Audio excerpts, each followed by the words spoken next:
And it says we're live. It lies. Yeah. Do your thing.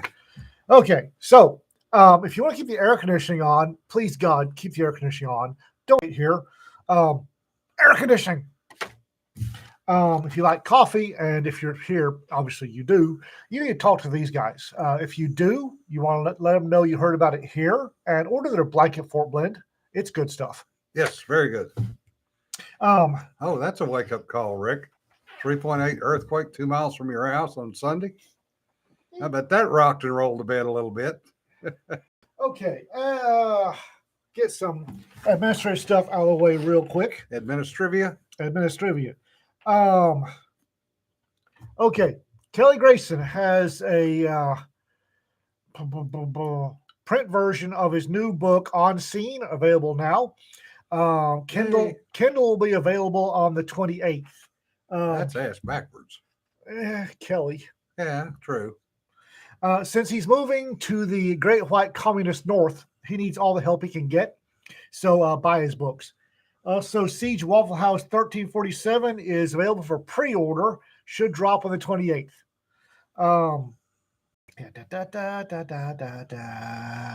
Apparently, On Scene is already number 2 in category based on pre-orders. Let's bump that to number 1. Yeah. That's got that part done.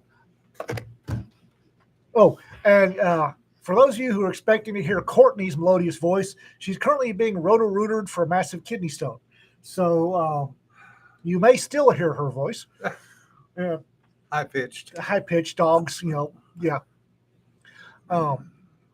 Okay, let's see here. What do I know right now? Yeah. She apparently couldn't get lithotripsied, the sonic boom. Yeah. Apparently it was Sonic too large. Oh, ow. You have experience with that. I do not, and I don't want to have experience with that. Which is why I drink water all the friggin' time. I had the one, and apparently it bounced down my urine like a little crystalline throwing star, and wound up in my bladder sometime during the ER process. Yeah, she's an overachiever, and not in a good way. Friend of the MCA Hogarth has a new book out. Yes. Heck yes. Go buy it. She's good people. Yeah, Maggie's really good people. Do we have any other administrative to take care of? No, I think that's it. Okay. So today's episode is on the oil patch. Oil patch, yes. So I actually prepared for this one. I have notes. There's a couple pages of notes. Wow. Yeah. Since this is for the upcoming benefit anthology for the library, and it's Texas, 1890s to 1930s, I went and pulled a few things on Texas oil, among other things. First oil well was not drilled in Texas. No. It was drilled in Pennsylvania in 1859. Spindletop? No. No? I'll get there. Okay. Shut up. All right. Back in your cage. Drilled in 1859, and it was the Pennsylvania Rock Oil Company, which 10 years later had been taken over by John David Rockefeller as Standard Oil, which, yeah, had its own set of problems. He does have a deep East Texas accent, doesn't he? Wow. Oh. Okay. So the earliest oil found in Texas was actually in 1866. Okay. In Melrose County. Melrose County? Yeah. What the hell's Melrose County? And then in Bexar and Hardin. Bear. 1893. And in Corsicana in 1894 by accident because they were trying to drill a water well. Well, apparently that's the way a lot of oil wells, the early oil wells. Yeah. God damn it, hit oil again. Yeah. Which is actually why the 1898 is the first refinery in the state of Texas in Corsicana, because they kept drilling for water and kept hitting oil. God damn it, more oil. Yeah. Can't drink this shit. Yeah. So the first major discovery in Texas was Spindletop in 1901. I thought that was in Pennsylvania. Spindletop. I mean, Spindletop is Beaumont, Texas. all right. 1901. It had a gusher that was estimated to be 150 feet high. And Spindletop alone, that field outproduced the rest of the United States by 9-1. Big patch. Big field. patch. Big field. 17 million barrels came out of Spindletop in the first go around. Wow. Yeah. So, and it was actually the first salt dome discovery that was proven. So from there, they actually went offshore and drilled a shallow well in Galveston Bay, which is now known as Goose Creek Field. The Goose Creek Field? Yeah. Okay. So that was actually drilled in 1908. Didn't that one playing out? Yeah. Okay. Speaking of playing out, here's a question for the chat. Uh-oh. What year was the first fracking done to an oil well? Yeah. Well, fracking's... Let's see what kind of answers we get in the chat. So they went from offshore back to onshore. And in 1911, W.T. Wagner, up in these parts. was drilling a water well in Electra and hit oil. Hit oil again. And that was the start of the Electra field, which, by the way, is lousy oil. It's heavy.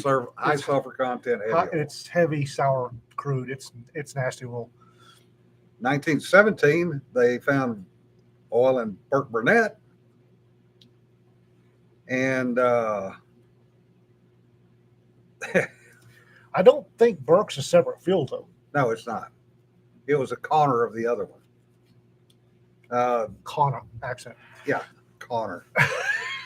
Well, out here it's called oil business. Business. And that was also when the first oil stock promotion lawsuits started based on what was going on in Texas. And that became a nationwide scandal with a number of trials in federal court, and also ended up with the ending of Standard Oil as controlling the monopoly of oil production in the United States. Good thing. Standard Oil became ESSO. Yeah. ESSO. Yeah. SO, Standard Oil. 1921 was the Panhandle, and that was Borger, Texas. And Borger was a sly son of a bitch. Yeah. He was crooked as a dog's hind leg, and he didn't want to drill for oil. He just wanted to control all the land. Smart. And that's what he did. Eastern States Standard Oil. Yes, that is correct, Sean. SO. Permian Basin is not part of the field up here. Permian Basin is a separate field. It's a deeper field. Yeah, we'll get there. So we go from 1921, 22, Panhandle, Hutchinson County. Borger. Huh? Borger's Hutchinson. Borger, yeah. 1923 was the first discovery in the Permian Basin field, and that was Santa Rita number 1 in Reagan County, which ironically was on the University of Texas property. So University of Texas and Texas A&M have been getting royalties for that oil since 1920s. 1925, Spindletop came back with even more production. They fracked it. Do we have an answer yet on the fracking? I haven't seen anything. We have a company, Pennsylvania's Auto Coupler Torpedo Company, May of 1990. I don't think they frack work. I think fracking was, because I'm pretty sure my dad fracked something in the 70s. Okay. All right. Well, we'll go ahead and answer that one. The first fracking was in 1869. 1869 was the first fracking Makes sense. with a 20-pound torpedo of nitroglycerin, liquid nitroglycerin. And she is right. The company was the Auto. Where the hell did it go? Auto Coupler Torpedo Company. Yep, Auto Couple of Torpedoes Company. It was actually founded by a guy named Richards, who was a Civil War veteran. Yeah. And they were still using liquid nitroglycerin in the 1970s until their last plant blew up. That's one of the dad was using gun cotton, which is nitroglycerin, and that was using gun cotton to frack a couple wells, and that's the story about how we went somewhere else to get some B-40 rockets and wound up with a launcher we couldn't get rid of. Yeah, that 20 pounds of nitro tamped down by water, yes, it would make a large fracture. And no, it was not nitrocellulose. It was liquid gun cotton. He's talking about the gun cotton's nitrocellulose. Yeah. Nothing like stowing your B-40 launcher unit in the overhead compartment on the airplane because you can't get rid of it. The next field in Texas was the East Texas field, Joinertown and Joinerville. And the reason it was called Joinerville was it was brought in by a wildcatter named Dad Joiner in 1930. And that was on land that supposedly was condemned and there was no oil there. Mm-hmm. And that's actually the largest field in Texas. And my uncle was one of the district managers for that for years. The amount of shenanigans going on around the oil patch is, there are more shenanigans. Yeah. Well, in 1931, the governor actually had to bring the National Guard in because of all the shenanigans in the East Texas field. So that was, and that was when the Railroad Commission actually stuck their toe into that mess. And are still have their toe in that mess. And still have their toe in that mess, enforcing production restrictions because the price of oil went down to 3 cents a barrel at one point. Wallbanner asks, presuming some of those early days that fracking caused bigger holes? Not usually. The thing about fracking is it goes on so deep down that it doesn't fracture a bigger hole. What it does is they put the torpedo down or whatever you're using. They put it down into the oil band. And when it fractures this way, horizontally, not vertically. Now, if you have an oopsie and it goes off high in the pipe stem, you're going to have some issues. Yeah. Usually it'll launch a pipe stem for a goodly distance. But it doesn't actually make that big of a hole unless it goes off near the surface. Yep. And the last set of fields found were, well, Lubbock was found in 1936, Duggan Field. I forgot about the Lubbock field. Yeah. That was 1936. And the Chalk Field over in Giddings, in Lee and Fayette County, was found in the 1970s and 1980s. But some interesting companies came out of that. Hughes too came out of the Texas oil business. Howard Hughes Sr. Halliburton came out of Texas oil field. Actually, it came out of Duncan, Oklahoma, but close. Well, it was based in the Texas oil field. Yeah, but his first cement job was actually in Oklahoma. But Hughes Tool was established in 1908 as Sharp Hughes, when Howard Hughes Sr. patented the first roller cutter bit. I forgot he did that. And it was a dual bit. Yeah. And all these holes in Texas were drilled with rotary drills. Yep. So what happened was this bit, the two heads turned. So as it twisted, they turned and ground. Modern are tricones. Yeah. It's 3 instead of 2. Yeah, tricones are the modern version of that. And that's for hard rock. There's also one called a PDC, which is a polycrystalline diamond compact. Yeah, those are fairly new, though. They've been around 50 years now. Mm. But what they are is rather than a twisting cone, they have basically blades on them, and they're used in softer material. So you use the tricone for hard rock, you use the PDCs for smaller ones. Tricone is your standard bit because generally you've got to get to an impermeable layer. Your oil will build up under an impermeable. That word. Yeah, that one. A layer of oil no go through. And so you've got to drill through that. So generally, your 3 rotary bit is the Swiss Army knife of the drilling world. Yeah, PDC is also a programmable depth charge. Yes. Yes, there are fishing tools because things break. Morons. And then you got to go get them out of the well. Then there's morons. Yeah. Fishing tools, bulldogs. Yeah. The fishing tools are interesting because there have been so many different kinds of fishing tools designed, experimented with, used. Also, you got to know what you're going after. Yeah. If you're going after, say, somebody's dropped steel cable down which happens fairly often. Yeah. Drop steel cable. There's one that goes down and you turn it and it tangles the cable and pulls it back up. Yeah. There have been magnets. There have been claws. They've tried everything. Honest to God, though, one of the better ways to get most stuff out is your drilling mud. Yeah. That brings up the next point. What is drilling mud?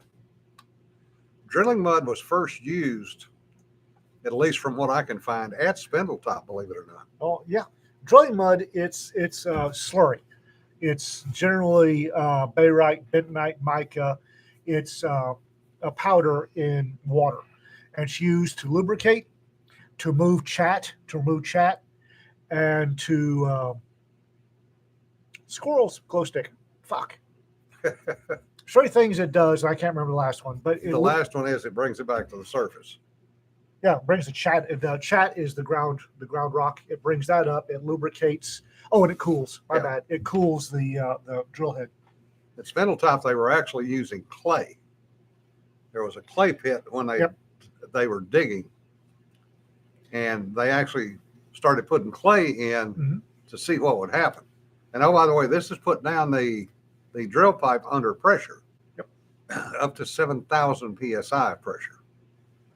And then it flows back up the annulus. And when it gets to the top, then it goes out into what are called settling ponds. Pits. Ponds. Yeah. That's one of the things my dad ended up doing was he built the grinding plants that produce mud. That's how important mud is. And the mud mostly these days is barite and bentonite. Yeah. Now for my oil patch. Which is the name of the company your daddy worked for. Baroid. Yeah. From Bayrite. The term oil patch in the early days of the oil field, an oil patch both means a particular geographical area, such as the Electra oil patch, the Burke-Burnett oil patch, the Permian oil patch, and it's also come to mean the oil business as a whole. Yeah. An oil patch, the early oil drillers, the hands, came from agricultural backgrounds, and they were used to a corn patch, a bean patch. That's so it became the oil patch. They were used to a corn patch. Well, we're producing oil. We now have an oil patch, and a lot of the early terms that are still used in the oil field came from agricultural. A newbie on a drilling deck used to be a weevil. Now they're worms. Yeah. Boll weevil came from the agricultural side of the house. And oil patch, the initial drilling is extremely dangerous. Extremely dangerous. The initial drilling, the initial exploration is extremely dangerous, and it's labor and manpower intensive. So as a for instance, the Electra oil patch, one we're most familiar with, or I'm most familiar with. No, actually, I'm not. Nigerian oil patch. But anyway, Electra oil patch. Folks would come in, they would usually bachelor men with married coming in later. And they would come in, they'd have a great deal of money. They'd be out in the boonies. Electra was the boonies at the time. So the oil patch became known for rowdy, independent, um, Behaviors. not socially acceptable behaviors. You had the oil patch, you had to be strong. In the early oil patch, it wasn't necessary. It wasn't, brains weren't necessarily required on the oil deck, on the deck, the rig deck. What were required was draggy knuckles and a great deal of luck. Also, skill at getting out of the way. Um, the So basically, you have a boom town. Oil patch is a boom and bust cycle. Electra is a fantastic example of this. You'll have the initial exploration will be followed by a boom. Yeah. People will come in to support the oil patch, much like the mining towns. Yeah, and steal everything they can steal. Yeah. And then when the field is not necessarily played out, but is set up with the dicky birds and the tank farms, everything else, the original drillers leave. Yeah. And a lot, some of them stay behind, but the businesses that grew up, that sprang up to support the initial drillers, hang around for a bit, but without the support and the money from those initial drillers, they usually die off. That's the bust cycle. Yeah. And then somebody come in and either frack an old well, or maybe directional drill or something else, and you'll get another boom. Hey, there's oil. In come all the oil field workers to produce the oil, set up the new field. You get all the businesses come in to support them. Field set up. It's now it doesn't require nearly as many people once you get set up. So they all pack up and go to the next oil field. And all those businesses that settle up get kind of screwed. Yeah, they're camp followers. Sarah, Mining boom towns are a fantastic model, actually. Yeah. Because the same mindset, same set of people that came in.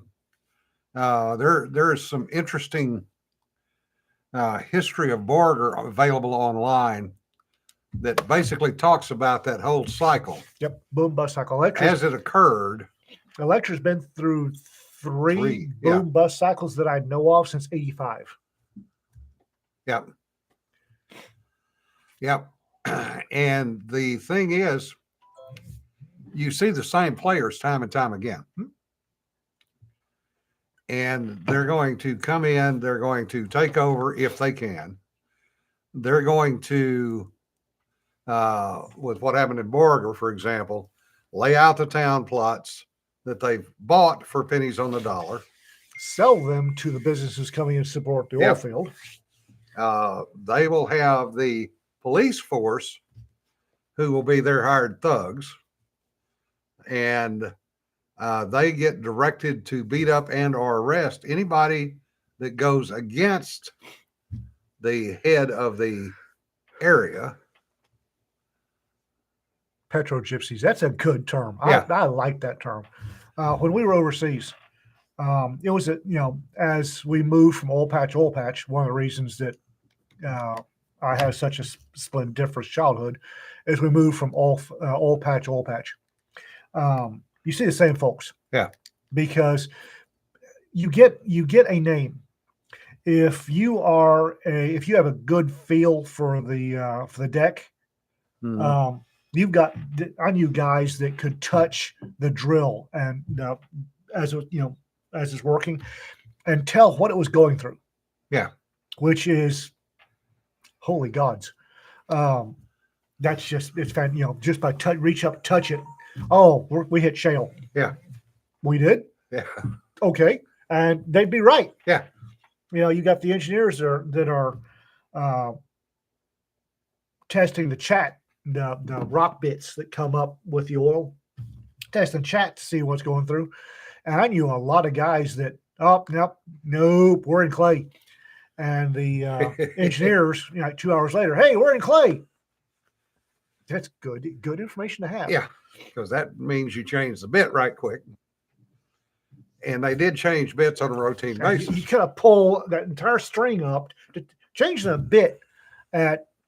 Changing the bit on a drill is not a early on in your drill. It's not that bad, but you're down 1,000 feet.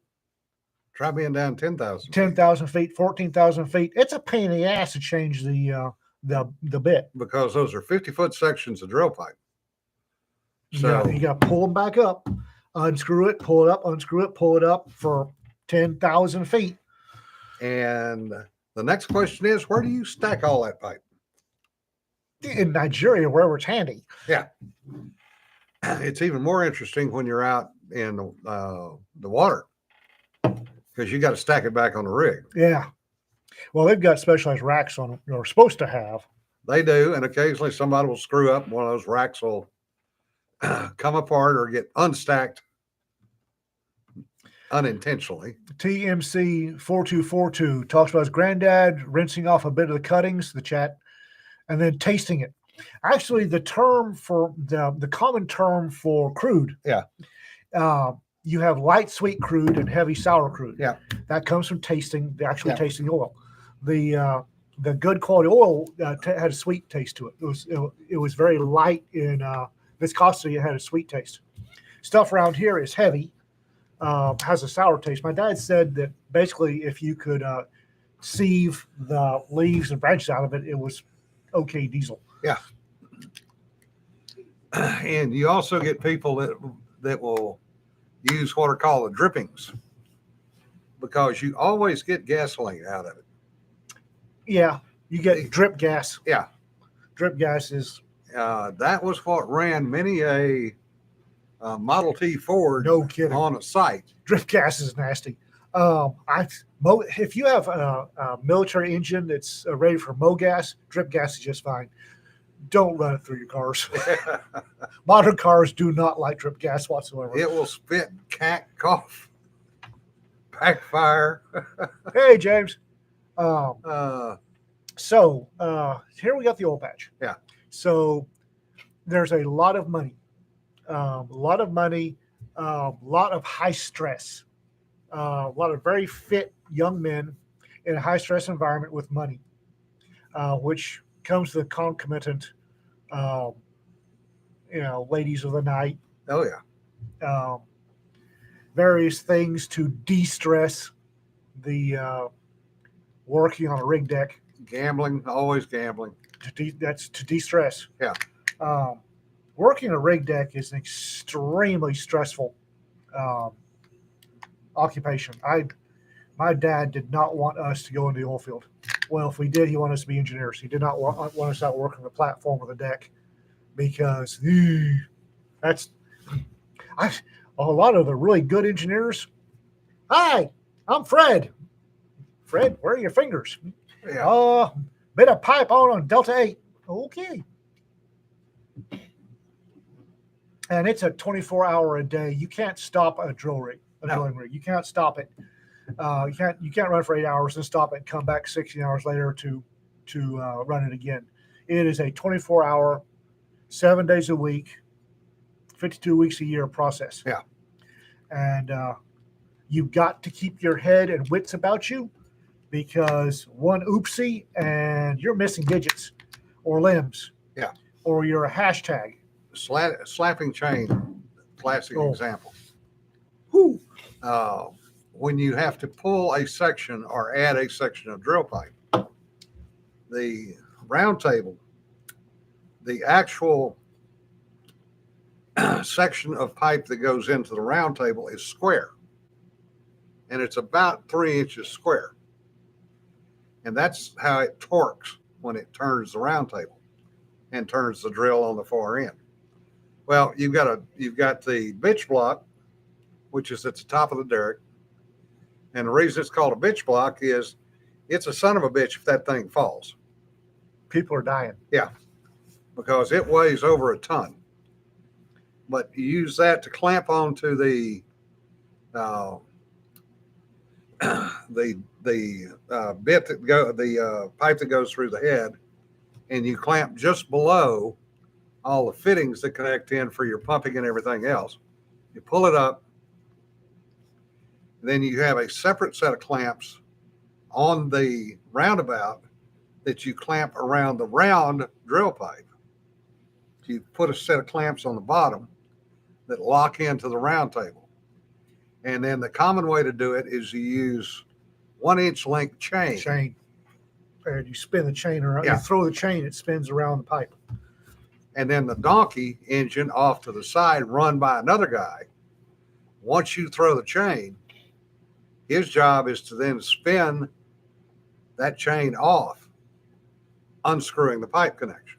Or Because you're not going to screwing it on. Yeah. You reverse it, screw it on. Well, it depends on which way you're doing. Winkler IED, they are still using chains. They're not supposed to. Yeah. But a lot of the older rigs are still using chains. Yeah. You see videos on YouTube of guys, and there are some chain masters. There's some.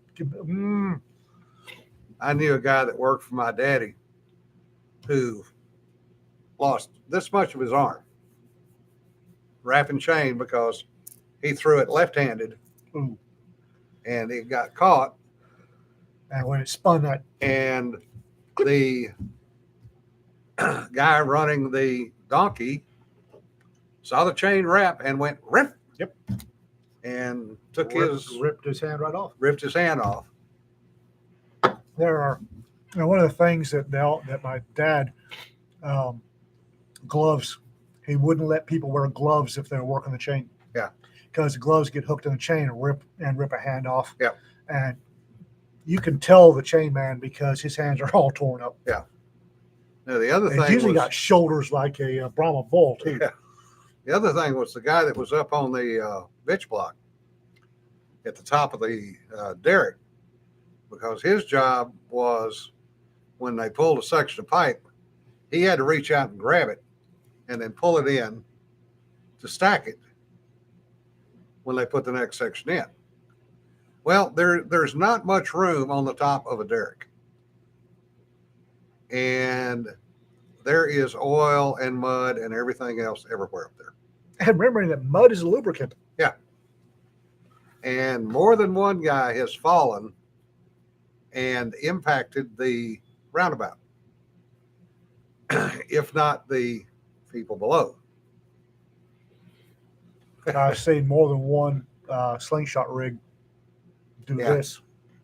And you want to see some Olympic class sprinters. Yeah. See a beer guzzling, pot bellied roustabout can beat Usain Bolt when that thing starts coming down. Yeah.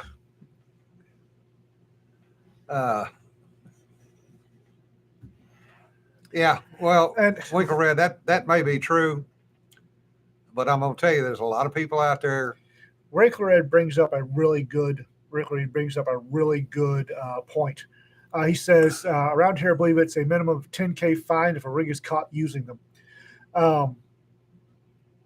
If you've got a good producing field, and Jim will tell you this, that fine is nothing. They'll pay that out of petty cash. They don't give a shit. Yeah. OSHA hates rigs. OSHA hates rigs. Because a rig, whether it's a permanent rig or a drilling rig, is nothing more than an OSHA violation. It's a very large, very complex OSHA violation. Yeah. And the companies and the drillers, especially the older drillers, are very much the E4s of they will violate every rule to get the job done. They want to get to that field, get the casing set, put the Christmas tree, and move on to the next one. They don't want to. They don't want to do anything to. So if there's the OSHA guy, they'll slow down. Once he leaves, they zip back up into full. Yep. And they're supposed to not work over 8 hours. Shit. Yeah. And most of them work 12/12s. And if you go offshore, a lot of the offshore is now what they call a 2010 tour. So you do 20 days out on the rig, 10 days off. Really? Yeah. And that's because you're working, by the end of 20 days, my cousin did that for 20 years. He said by the end of 10 days, you're an automaton. Yeah. by the end of the 20 days, you don't know whether you're going, coming, or what the hell your name is. Nope. It is an extremely, and if you let your attention slip, Yeah, you're dead. whoopsie. It's So, just like the yeah, guy that high stress. he had on a rig, Papa 62 out in the Gulf, that for some reason panicked and he was working a bitch block Oh, that's bad. and he did the slide for life When he didn't have to? when he didn't have to. Oh, he's fired. Well, it didn't make much difference because they had to find pieces of him to fire him Point. because he went in the water.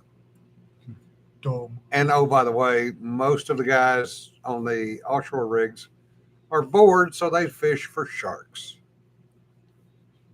So every rig, Because they're fucking oil people. Yeah. they take welding rods and make fish hooks out of them. And then they bait them and they throw them off the rig and they use the portable winches to winch up their catch. So he hit the safety netting and bounced and went another 85 feet into the water. And they got pieces back. And they will do this when they get bored. They will do the stupidest shit No, known to yeah. man. Oh, yeah. The other thing that you've got to watch, depending on the area, and North Texas, the Caprock Range is bad for this, Borger, that area, is poison gas in the wells. Hydrogen sulfide. Yeah. Bad stuff. Methane is bad. Hydrogen sulfide is worse. Yeah. And that's why if you ever drive through North Texas at night and you see these flares off the distance, burning off methane. they are burning off hydrogen sulfide and methane that is coming up out of these wells. And that that has killed more than a few drillers because you don't expect to get gas out of a well. Well, you should expect it, but nobody ever does. Yeah. And the first time you realize it, it's too late, especially if it's hydrogen sulfide. Shit. It's too late, especially if it's hydrogen sulfide. Oh, we have a time delay. Wait a little bit. Yeah. I didn't want to do that. What I've got, I found Sulfide is part of sour crude, yes.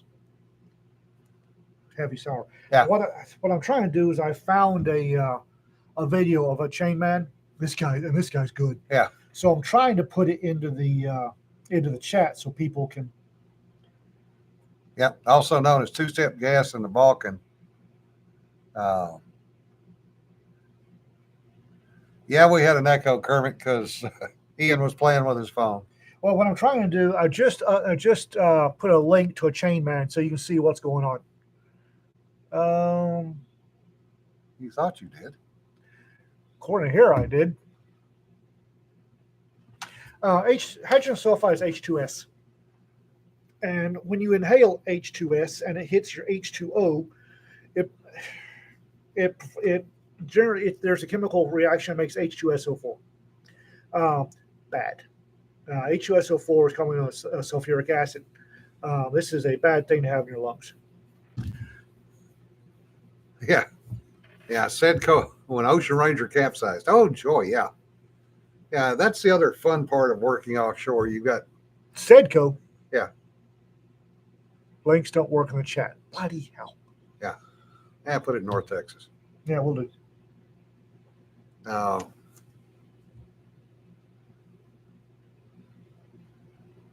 You can tell us about he starts drawing? Seriously? Yeah, you do. The Texas accent comes back out. Wow. Well, A man of many accents. Well, that makes sense, I guess.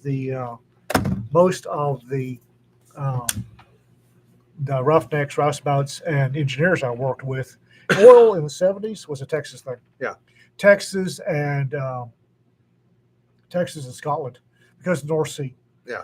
The Scottish learned really quick how to run deep sea or offshore platforms in the North Sea because damn. But but most of the guys working the platform or the spindle were from Texas, so I guess that makes sense. And the profanity changes. Wow, I didn't realize profanity changed. Yeah. Oh, Johnny was a chemist. Johnny is no more for what he thought was H2O H2O. was H2SO4. Yeah. Actually, I learned that as a child. Yeah. I think anybody that was around the oil field did. Yeah. So The other thing that you get out of the rigs, and you see a lot of, as Ian called them, dicky birds, I call them pump jacks. pump jacks. Some Down here, people the call dicky them bird. rocking horses. We always call them dicky birds. I Yeah. don't know why. It's just what we call them. Well, it looked like a dicky bird dipping for water. Right. The dicky birds, when you're out futzing about in a worked a field that's been set up to work, you'll see a bunch of these pump jacks are doing this, and they're actually pumping. Yeah. And we call it. My family called them dicky birds. Yeah. I don't know why. They're pump jacks or pumping units, rocking horses. Yeah, what it actually is they have a string called sucker rods attached to them, And it's just pulling. and it's basically sucking oil up out of the reservoir at the bottom of the. What it's basically doing is the same thing as the old hand pumped water pumps. The shunka shunka that you see in all the Western movies. Yeah. Same thing, except it's a hell of a lot further down. So you're using that motorized pump jack to basically the shunk shunk that you do for water. They're doing that for oil. Yeah, and there's actually a collector on the bottom, what they call a downwell pump, which is an interesting design because it uses balls to lock and unlock the vents on it, so that as it's going down, it releases and it fills with oil. As it starts coming back up, the top ball drops down to stop the suction. The bottom ball drops down to keep it from leaking out. Yep. One of the things you'll notice, especially on dicky birds, is the amount of dead foliage. Yeah. Because generally speaking, especially in this area, and generally speaking, you'll find oil under a salt dome. Yeah. Salt dome being an underground dome of salt, basically. Oil and petrochemicals will gather under a salt dome. So you've got to drill They through. float. Yeah, we got to drill through the salt dome to get to the oil. So as you're drilling and your mud's going through, it's pulling the salt up. Yeah. There's a lot of up here in the electrical oil patch and the Burke Burnett oil patch. A lot of your pump jacks will be in a big circle of red dirt with this white crust on it, and that's actually the saline. Yeah. From the salt dome. Actually, no, Rick. There is no flapper valves on the bottom pump. They use that pressure on the bottom pump to actually get enough oil to populate the string going up. The thing about a salt dome is it may be pure in a sodium chloride when it's down there. Yeah. Once oil's gone through it, it ain't pure sodium chloride no more. No. It's got all sorts of hydrocarbons been added to the, all sorts of hydrocarbons. Yeah. So don't go licking the white crust around a pump jack. It's salt, but it's not good for you. And Tom says, I remember driving between Amarillo and or San Antonio and El Paso. Yeah. You could smell the crude in the air. One exit to a dirt road was labeled College Road. Yes, because I will guarantee you the oil well down that road paid for somebody's college. Yep. It was probably the field that A&M UT owned. Yeah, could have been. And are getting residuals off of. Yep. Oh, that's another thing. Royalties. Oh, yes. Well, it's not just royalties, it's mineral rights and surface rights. Yeah. And that's a whole different kettle of fish. People have sold, we own 1 square mile out in the Permian Basin. We don't own the mineral rights. The mineral rights were sold to put my mom through university, I think. So we've got a square mile of surface rights only. And the law behind what you get paid for, what you don't get paid for. Whoo, hoo, hoo. Yeah. That's petrochemical law is a whole sub branch of the legal system that, damn. Yep. The other thing is, it's complicated. But in Texas, in the oil business, and I use that term, business, everything is done on a handshake. Oh yeah. A handshake in Texas I don't know is a about legal contract. I don't know about anymore, but Oh yeah, even today. even today. Yeah. But I remember a dad at the petroleum used to be a petroleum club in every town of 100,000 or more. Amarillo still has a petroleum club. Dallas and Houston still have Yeah. petroleum clubs. Used to be a petroleum club in every town. The one here in Ichipaw shut down, which was a terrible tragedy because damn, the food was good there. Yeah. And a petroleum club was for mid to upper level petroleum people. And I have seen personally at the petroleum club in Houston, multi-million-dollar deals finalized with a handshake Oh yeah. between two guys in battered boots and torn dungarees. Yeah. Khakis. Yeah, just walk in. Hey, Fred. Hey, Frank. Yep. I want to, and just shake. And it's a multi-million-dollar deal. Went down with a handshake in a petroleum club. Yeah. And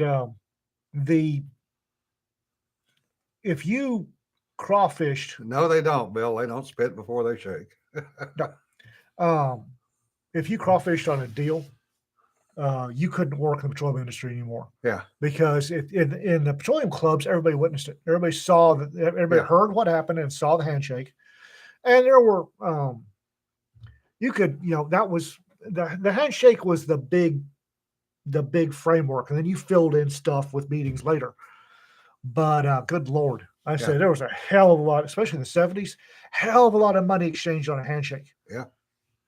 Israeli oil fields was a handshake deal. Yeah, petroleum club. Petroleum brings money. Yeah. Petroleum's always been it is a money business, and you've got guys that in the 60s and 70s, the people in petroleum clubs were workers. They may be high level, but they got their start roughnecking. Yeah. And they'd still go out. Hell, my dad was still going out till he died, just before he died. But they got their start as roughnecks. Oh yeah. And they still kept their hand in. Like I said, they'd come in, you can see guys come into a petroleum club and that fine linen, silver, actual silverware, yeah, Chateaubriand, and these 5-star chefs, and they'd be serving a whole bunch of guys dripping oil and dripping oil on the carpet. Actually, most of the places didn't have carpet; they wanted wood so it could be mopped up later. The other thing is oil leases. That gets complicated. Yeah, that gets complicated. Again, you're having to balance out your mineral rights and your surface rights. Yeah. But back in the 20s, teens, 20s, 30s, when it started, if you owned the land, you owned everything. Mm-hmm. And these speculators would come in and lease the mineral rights from the owner for X amount of money for X amount of time. Mm-hmm. And then they'd sell that lease to somebody else, who'd sell it to somebody else, who'd sell it to 3 other people. Yeah.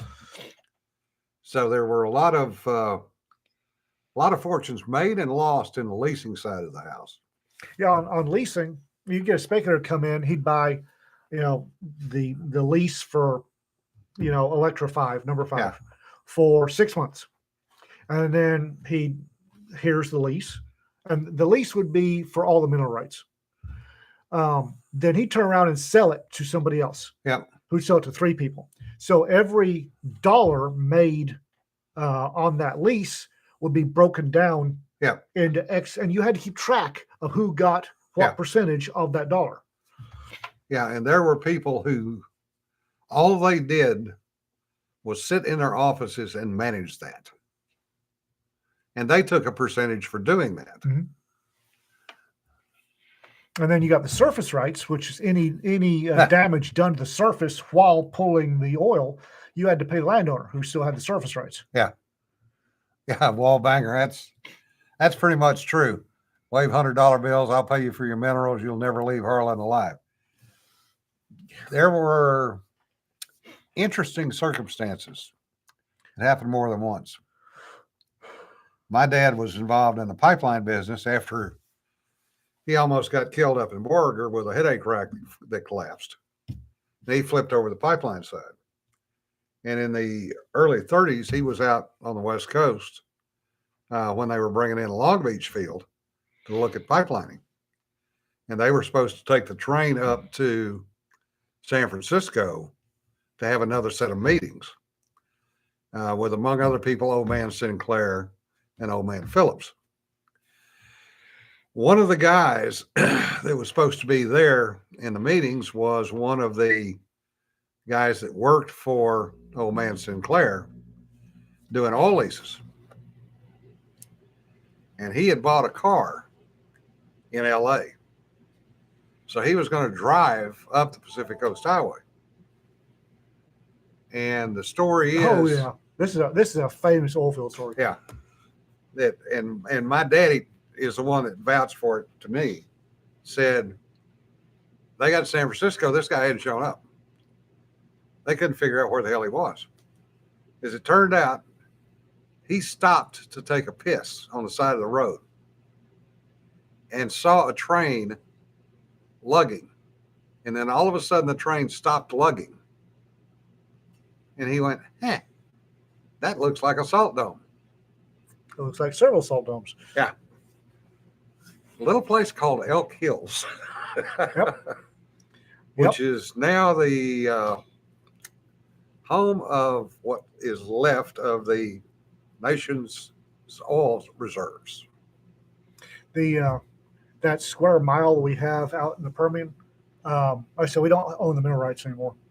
So I got curious, and I got kind of single focused one day. And that ain't so.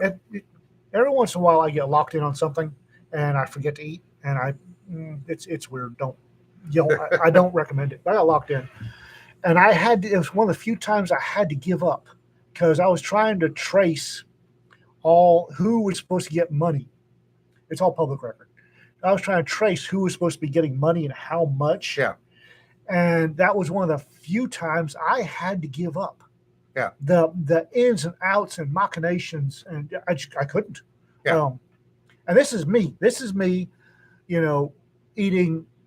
throwing a sack of chicken breasts in the slow cooker and eating chicken breasts every day for every meal for a week, trying to trace all this down. And I couldn't. I couldn't. There are people getting $1 every 6 months, and had been for 50 years. Yeah. Tom explains the $25 checks from his dad's natural gas investment. Yeah. Because the speculator that he comes in, goes to Jim and said, "You have a square mile. I wish to lease the mineral rights." Jim says, "Fine, lease it for $100. This guy will give 50% to one company, 25% to a second company, and 25% to a third company. Yeah. Each one of those companies has disbursements to its." Yeah. Now, the other thing is the smart ones said, okay, I will lease it to you, but I get a percentage of anything found. Yep. And those are the ones that are the billionaires today. Silver Tiger, you can lease for anything you can write a contract for. Yep. The smart ones did lease for. There was one guy did a 99-year lease in the Permian. He's got 200 acres. Yeah. He did a 99-year lease to Sinclair, I think, for 1% of the takings. That's all he wanted for 99 years. Huh. Whoo! That boy, that son, he making money. Yeah. Whoo! He making money hand over fist. Yeah. And that's just 1%. Yeah. A 1% lease. Part of the deal for the Israeli oil fields was the 16th of a cent a barrel override on the profits. That's a good. They got somebody on that one. Oh yeah. I can't believe that somebody agreed to that. Oh, they did. All right. Because this was day one. This was before it ever proved out. And yes, that made more than a few people millionaires. Oh yeah. But the funny part is, talking about drillers, the guys that were successful became millionaires in their own right. Mm-hmm. The wildcatters that were successful, mostly successful, they became millionaires. Sometimes 2 or 3 times over, because they would go broke, make another million, go broke, make a third million. The boom and bust didn't just the boom and bust cycle doesn't just apply to the towns. Yeah.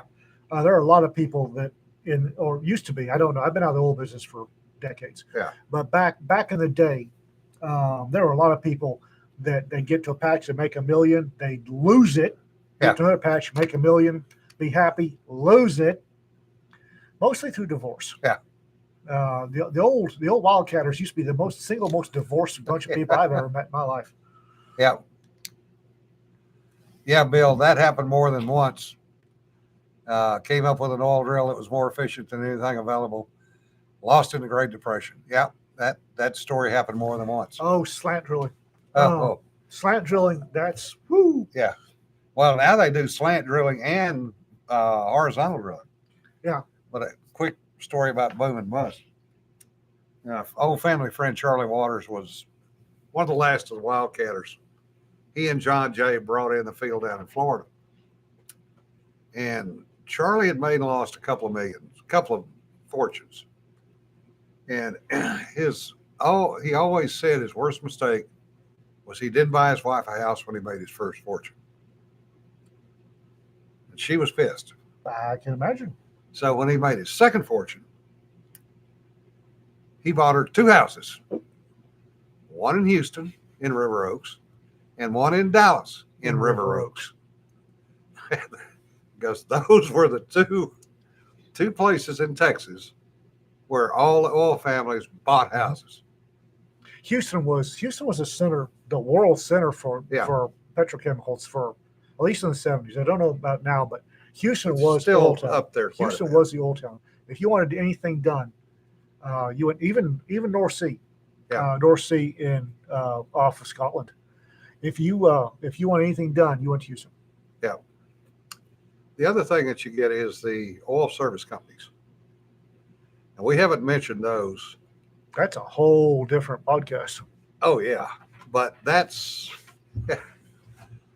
are the, for lack of a better term, I'll say hangers on.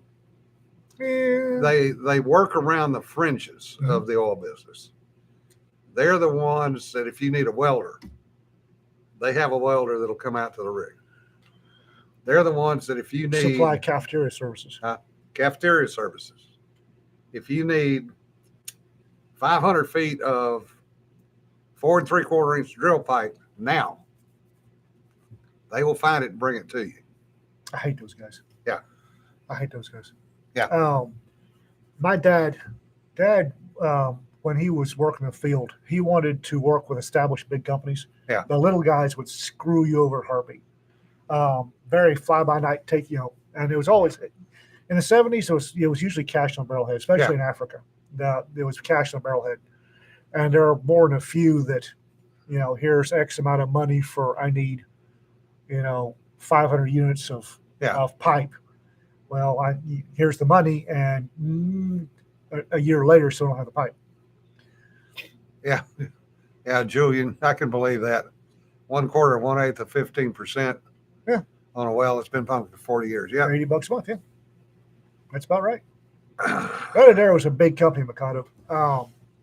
Ready Dare and Boots and Coots were big established companies. And actually, Boots and Coots used to work for Red. Yeah, they were his 2 top men. Yeah. So they branched out. And by big company might not be the best descriptor. In the oil business, they were very small. Yeah. In the oil business, when I talk about big companies, it's not necessarily the number of personnel, it's the budget. Yeah. Red Adair had $1 million budget in the 50s, 60s, and 70s. For him to walk out the door was $1 million. That's what he charged the oil company. It was just him. That makes him a big company. And he was well trusted, had a good reputation. Reputation in the oil business Reputation in petrochemical is Had a a cute little daughter too. Damn. down boy. Uh, often his memories. Um, reputation is everything. Well, at least back in the 70s, reputation was everything in the oil field. That's probably changed now because everything has. But fortunes were won and lost from reputations. And when you talk about guys like Red Adair, Boots and Coots, they had the reputation of being crazy. Which goes with the oil patch. Yeah. People working oil patch are universally thought of as being crazy. Yeah. And they are. Because they were going to take a 55-gallon drum loaded full of dynamite and then go shove it in the fire and put the fire out. Mm-hmm.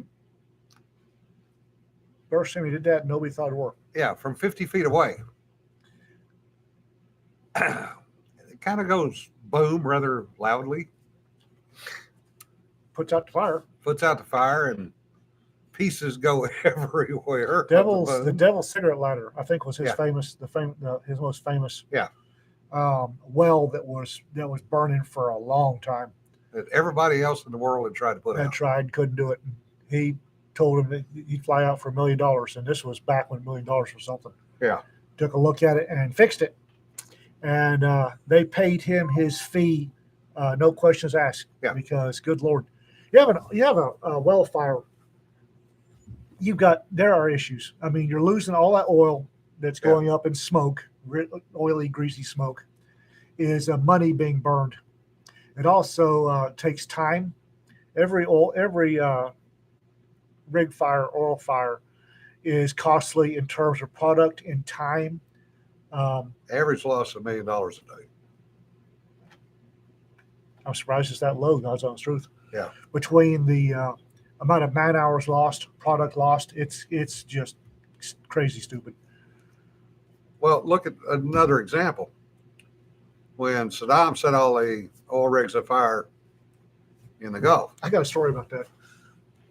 Oh my God, we're natural disaster. We're gonna die in them. It's gonna burn for the next 10 years. That field will burn for the next 10 years. Yeah. And okay. Red Adair and Boots and Coots, I think Red Adair, all of them got out there. And they were bored one day, and because they were in between, so they started gathering landmines. These three old dudes were out there gathering up landmines, and found out, here they are, landmine.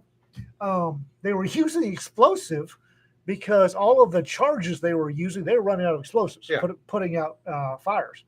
So they were out wandering around kicking at sand until they found a landmine, gather up the landmine, and they were having the Army and Air Force pull the landmines apart so they get the explosives out of them. And I think at one point they just said screw it and started throwing them in a barrel. Yeah, no kidding. No kidding. And oh, by the way, they put the fires out in less than a month. Yeah, and everybody in the oil field knew that, okay, Boots and Coots and Red are there. The fires are toast. Yes, and Adair did bomb disposal in World War II, which is where he learned how to handle explosives. And I said Boots and Coots were his top men, but E4 Mafia, age 70. Yes. Yeah, they were wandering around kicking the sand looking for landmines. It's because they were bored.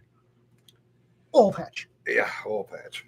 And on that note, folks, we've wasted another hour of your time. I didn't think we'd have enough to talk about. Oh, honestly. I knew we would. Anyway, the story's closed the end of August.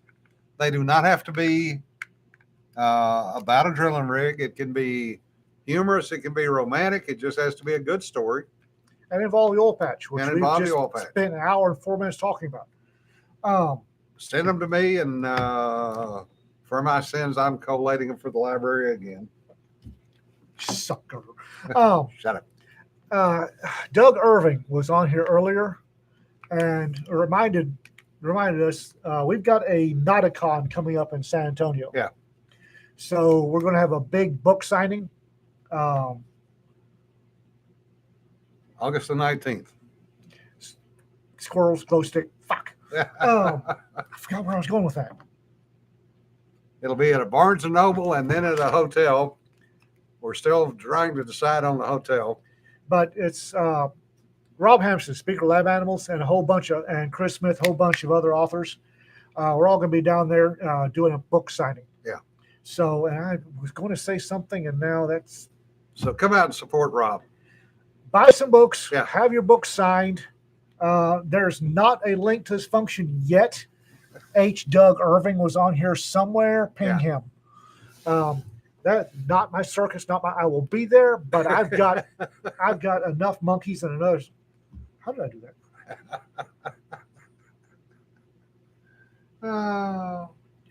What was I saying? And remember, folks, don't sweat the petty stuff. Don't pet the sweaty stuff. Oh, not my circus, not my monkeys. Yeah. Yes, there will be a Thursday blanket fort. Yes. Hopefully, we'll have Courtney and we can have proof of life. Courtney has not been operated on yet. Nope, she's still waiting. Still waiting. So that's the reason we don't have an update. Anyway, folks, take care. If you're in Texas or you're in the Southwest, stay cool, hydrate. Stay out of the sun. Stay out of the sun. Stay out of the sun from about 10 in the morning till November. Yeah. And Until November? Yes. Okay. and one of the things that we'll talk about on Thursday is Highway Zero. So I'll just pip everybody with that. What is Highway Zero? You'll find out on Thursday. See you later, folks. Bye-bye. Or you can look at my blog tomorrow.